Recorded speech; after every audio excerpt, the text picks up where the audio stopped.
Hey peeps, welcome to day 14 of my 30-day YouTube challenge where I tell you a little bit about myself through my photographs. Today it's about third grade and I don't have a photo. I think I was sick that day, and because I was sick and I didn't get a third grade portrait means I didn't get a school portrait as well, so I don't have any pictures from that year.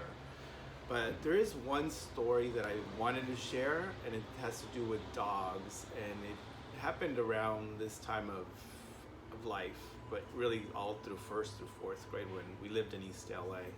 So back in the day in the 70s in East LA where we lived, the dogs, there was lots of dogs that roamed around the streets. They belonged to somebody, but they weren't kept behind closed gates or anything like this. So whenever you walk down the street or something, there was always that fear of a dog running, coming out of nowhere and chasing you down. So going to school, I would walk to school with my friend Rosie and Carlos. They lived across the street. And so we'd walk to school together. And it was about a 2 mile walk, if I recall, something about that, which is kind of cool that we would walk to school, just the three of us by ourselves, no parents. And but walking to or from school, there was always that sense of a dog coming out of nowhere. So we would always have to plan accordingly, or sort of feel the street out as we'd walk into school. So we sensed that there was a dog that lived in a certain house. We'd be like, okay, let's cross the street, or be ready to jump on a car or something like that. But beyond that, there's one story that I remember the most, and it's always stuck in my head, and this is probably why I'm afraid of dogs to this day. As much as I love dogs, when I meet a new dog, there's always that sense of fear. But I always think that I was a dog in my past life too, so maybe that has something to do with it. But there's one morning when I came out of our house where we lived, and we lived kind of stairs down from the front house. So we used to have to walk up these stairs to get to the main part of the street.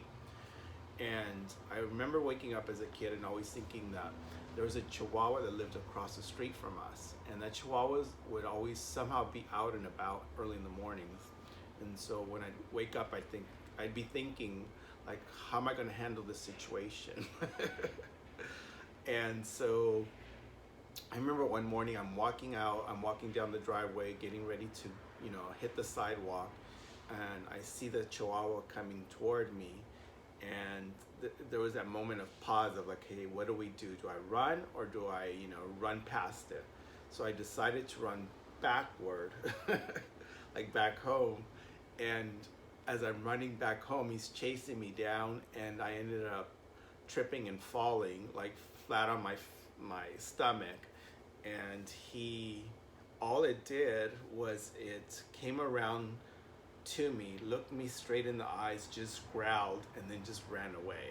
It was almost like he was saying, I got you, I won, and that's all that needed to happen. And I don't remember seeing him after that, so who knows, but there was always dogs chasing us some way or another. So that's why still to this day, I still have a fear of when I meet a new dog, because I have that sense of like, what's gonna happen, what have you. So I don't have a dog. I've never owned a dog myself. I have no intention of getting a dog. People always ask me, because I live alone, if I would ever get a dog to keep me company, and I always say no. Yeah, the idea of having a dog, as much as I love them, I love other people's dogs, I would never get one. If I need company, I keep myself company. So anyway, tomorrow I'll tell you about fourth grade. There's a cool story about something I learned about myself that I was supposed to share today, but I'm sharing it tomorrow. So that's it. Thanks for listening, and hasta la vista, baby.